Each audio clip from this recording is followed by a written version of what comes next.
बिस्मिल्लाहिर्रहमानिर्रहीम। अस्सलाम वालेकुम। कैसी है मेरी यूट्यूब फैमिली? उम्मीद है सब ठीक ठाक खैरियत से होंगे। तमाम उम्मत मुस्लिमा को मेरी तरफ से रमज़ान की आमद बहुत बहुत मुबारक हो। आज जो रेसिपी मैं आज शेयर कर रही हूँ वो है गजरेला। शुरू करते हैं ये रेसिपी कैसे बनेगी। तो यहाँ पे मैं तकरीबन आधा किलो गाजर का गजरेला बना रही हूँ। इसके लिए मैंने पैन गरम कर लिया था। यहाँ पे मैंने 2 बड़े चम्मच भर के मैंने घी लिया है, और घी जब थोड़ा सा गर्म हो जाएगा तो मैं इसके अंदर इलायची डालूँगी, साबित इलायची। और यहाँ पे मैंने 3 इलायची ली है, इसको कट लगा के मैंने इसमें डाल दिया है। आप चाहें तो वो 2-3 चुटकी जितनी आप इलायची पाउडर भी ऐड कर सकते हैं। तो घी ज़्यादा गर्म नहीं था, बस मैंने उसमें इलायची डाल दी थी। थोड़ा सा इसको भूनेंगे इलायची को, और इसके साथ ही हम इसके अंदर गाजर ऐड कर देंगे। तो यहाँ पे गाजरों को मैंने ग्रेट कर लिया था, तकरीबन आधा किलो गाजरें हैं। और गाजरों को घी में हमें अच्छी तरीके से भुनना है। और यहाँ पे ये क्या, बिल्कुल मैंने मीडियम फ्लेम रखी है, बहुत ज़्यादा हाई फ्लेम नहीं रखी। तो हम मीडियम फ्लेम पे इसको हम अच्छी तरीके से भुनेंगे यहाँ तक कि जो है वो गाजर का हल्का सा रंग जो है वो चेंज होना शुरू हो जाएगा। तो जब गाजरों का रंग चेंज होना शुरू हो जाएगा फिर हम इसके अंदर दूध ऐड करेंगे। तो यहाँ पे तकरीबन मैंने 3 पाव जितना दूध लिया है। तो आधा किलो गाजरें थी और 3 पाव के करीब जो है वो दूध था, बल्कि तकरीबन 3 पाव ये दूध था। और जब मैंने अपने कप से नापा था तो तकरीबन ये 2 बड़े कप जितना बना है ये। और गाजरों को हमने जो है वो इसी दूध में गलाना है, और दूध जब बॉयल होना शुरू हो जाएगा तो हम इसकी जो है वो फ्लेम बिल्कुल मीडियम कर देंगे, ताकि मीडियम फ्लेम पे जो है वो गाजर अच्छी तरीके से गल भी जाए और सही रहे।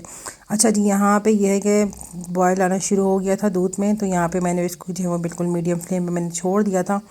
और यहाँ पे आप चाहे तो ढक के पका लें, तो मैंने यहाँ पे थोड़ी देर के लिए ढक दिया था। अच्छा, जब ये बिल्कुल इसका दूध कम होना शुरू हो जाएगा, गाजरें गल जाएंगी, तो फिर हम इसके अंदर ऐड करेंगे चावलें। तो यहाँ पे आप ये देख सकते हैं कि तकरीबन इतना पक चुका है। तो यहाँ पे जो चावल हैं ये तकरीबन 5 बड़े चम्मच जितने हैं। तो बता देती हूँ ये चावल का आटा मैंने किस तरीके से बनाया है। चावलों को मैंने तकरीबन 2-2.5 घंटे के लिए भिगा दिया था, और भिगाने के बाद मैंने उसको छान के उसको मैंने ड्राई कर लिया था और उसका पाउडर सा बना लिया था। ठीक है, ये पाउडर है। तो आप चाहे तो दरदरा रख लें, तो ये पाउडर था। और इसके बाद मैंने जो है वो इस दूध में डाल दिया। अच्छा, यहाँ पे हमें मुस्तकिल हिलाते हुए रहना है ताकि गुठलियाँ ना बने। और ये तकरीबन 5 चम्मच थे, मुझे कम लग रहे थे तो मैंने और डाल दिया, यानी कि टोटल जो है ये 5 टेबल स्पून जितना मैंने इसके अंदर ऐड किया है। तो आपने अब हिलाना मुस्तकिल है ताकि ये नीचे बिल्कुल भी ना चिपके। एक चीज़ और कि यहाँ पे मैंने अभी चीनी ऐड नहीं की। जब चीनी हम जब ही ऐड करेंगे जब ये अच्छी तरीके से गाढ़ा हो जाएगा, वरना ये चीनी डालने के बाद और पतला होगा। तो मुझे तकरीबन इसको पकाते हुए तकरीबन 10 से 15 मिनट हो चुके थे चावल डालने के बाद। ये देखें, चावल डालने की इस तरीके से शक्ल निकल के आ गई है। तो यहाँ पे हमें इसको और पकाना है, थोड़ा सा हमें इसको और थिक करना है। तो यहाँ पे समझें टोटल मुझे तकरीबन 20-25 मिनट लगे थे चावल डालने के बाद, और मैंने इसको बिल्कुल मीडियम फ्लेम पे ही मैंने इसको पकाया, और चावल में इसमें मुस्तकिल हिलाई जा रही थी। इस स्टेज पे चाहें तो आप इसके अंदर कुछ और भी ऐड कर सकते हैं, जैसे कि आप अक्सर लोग इसके अंदर जो है वो क्रीम ऐड करते हैं, कुछ लोग खोया ऐड करते हैं। तो यहाँ पे मुझे ना क्रीम की ज़रूरत हुई ना खोए की ज़रूरत थी। अगर आप डालना चाहें तो आप यहाँ पे डाल सकते हैं, चीनी डालने से पहले चाहें तो मेरा जो ये बना था ये बहुत ही मज़ेदार था, और ना इसमें खोया डालने की ज़रूरत थी और ना मुझे बिल्कुल क्रीम। अच्छा, यहाँ पे मैंने तकरीबन 5 टेबल स्पून जितनी मैंने शुगर ऐड की है, चीनी ऐड के यहाँ पे कर दी है। अगर गाजरें फीकी हैं तो आप उस हिसाब से चीनी डाल लीजिएगा। गाजरें चूँकि मीठी थी इसलिए मैंने 5 टेबल स्पून जितनी चीनी डाली है।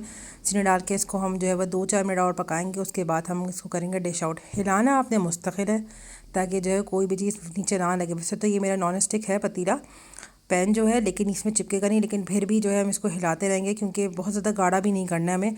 तो हमारी नॉर्मल हम जो खीर बनाते हैं ये उससे थोड़ा सा थिक होता है। तो ये देखें, मैंने इसको यहाँ पर डिश आउट कर लिया है। अब आपकी मर्ज़ी है कि आप इसको गरम गरम लोगों के सामने सर्व करें, या आप चाहें तो इसको ठंडा करके सर्व करें, और जैसे चाहे आप गार्निश कर लें। तो बस यहाँ पे मैंने ऊपर बादाम से ही मैंने गार्निश किए, मोटे मोटे मैंने जो है वो बादाम डाल दिए थे।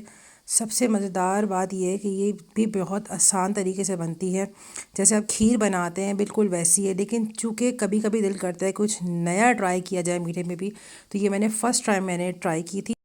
बहुत ज़बरदस्त बनी थी ये गजरेला। आप चाहें तो आप भी बहुत आसानी से बना सकते हैं। चलें जी, अपना बहुत सारा ख्याल रखें, और रमज़ान की के इस महीने में मुझे अपनी दुआओं में याद रखिएगा। मेरे चैनल पे न्यू है तो चैनल को लाइक कीजिएगा, सब्सक्राइब कीजिएगा, और कमेंट में बताइएगा कि आप अपने घर में कौन कौन से मीठे बनाते हैं। अल्लाह हाफ़िज़।